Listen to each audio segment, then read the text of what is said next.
28শে জুলাই মঙ্গলবার। দেখে নিন আজকের বাছাই করা গুরুত্বপূর্ণ খবর। শুরুতেই থাকছে আজকের প্রধান হেডলাইন। নবান্নের প্রধান ফলকের রং বদল। দীর্ঘ 15 বছর পর নীল সাদা থেকে গেরুয়া রঙে পরিবর্তন। বিধানসভায় আইএসএফ বিধায়ক নওশাদ সিদ্দিকীর প্রশংসা। বিরোধীদের জন্য বাড়ছে বক্তব্যের সময়। তৃণমূলের ভবিষ্যৎ নিয়ে বড় মন্তব্য করলেন রাজনৈতিক কৌশলবিদ প্রশান্ত কিশোর। নিট প্রশ্ন ফাঁস রুখতে লোকসভায় নতুন বিল। পশ্চিমবঙ্গেও কড়া আইন আনার ইঙ্গিত। সিকিম টানেল দুর্ঘটনায় নিহত শ্রমিকদের পরিবারকে আর্থিক সহায়তা ও চাকরির ঘোষণা।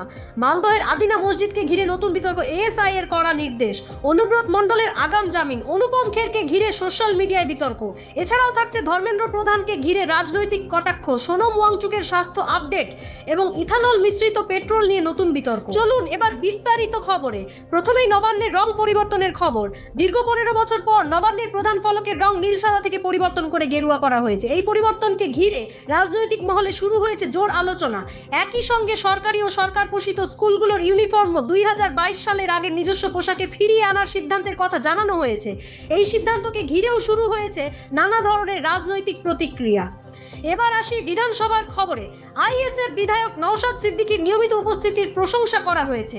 পাশাপাশি জানানো হয়েছে বিরোধী দলের বক্তব্যের জন্য মোট সময়ের অর্ধেক বরাদ্দ রাখা হবে। এছাড়া অধিবেশন চলাকালীন অন্তত 7 জন মন্ত্রীর উপস্থিতি নিশ্চিত করার কথাও বলা হয়েছে। এই সিদ্ধান্তকে গণতান্ত্রিক আলোচনার জন্য ইতিবাচক বলেই মনে করছেন অনেকে। এবার তৃণমূলের ভবিষ্যৎ নিয়ে রাজনৈতিক কৌশলবিদ প্রশান্ত কিশোরের মন্তব্য। তিনি বলেন, অনেক নেতা দল পরিবর্তন করলেও মমতা বন্দ্যোপাধ্যায়ের পাশে এখনো প্রায় 2.5 কোটি ভোটার রয়েছেন। তার মধ্যে শুধু দল বদল করলেই জনসমর্থন বদলে যায় না। এই মন্তব্য রাজ্যের রাজনৈতিক মহলে নতুন করে আলোচনার জন্ম দিয়েছে। এদিকে নিট প্রশ্ন ফাঁস এবং দুর্নীতি রুখতে লোকসভায় নতুন বিল পেশ করেছে কেন্দ্রীয় সরকার। এই বিষয়ে বিজেপি নেতা দিলীপ ঘোষ জানিয়েছেন, প্রয়োজন হলে পশ্চিমবঙ্গেও এই ধরনের অপরাধ রুখতে পৃথক আইন আনা হতে পারে। শিক্ষা ব্যবস্থায় স্বচ্ছতা ফিরিয়ে আনতেই এই উদ্যোগ বলে দাবি করা হয়েছে। এবার উত্তরবঙ্গের খবর।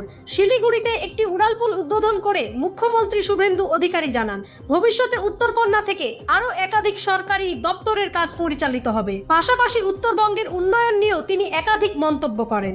এদিকে সিকিমে টানেল ধসে নিহত 11 জন শ্রমিকের পরিবারের জন্য বড় ঘোষণা করা হয়েছে। নিহতদের মধ্যে 9 জনই জলপাইগুড়ির বাসিন্দা।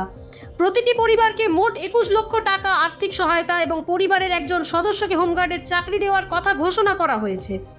এই সিদ্ধান্তে কিছুটা হলেও ক্ষতিগ্রস্ত পরিবারগুলোর পাশে দাঁড়ানোর চেষ্টা করা হয়েছে। এবার মালদহের আদিনা মসজিদকে ঘিরে তৈরি হওয়া বিতর্ক। একটি হিন্দুত্ববাদী সংগঠন দাবি করেছে সেখানে আগে আদিনাথ মন্দির ছিল।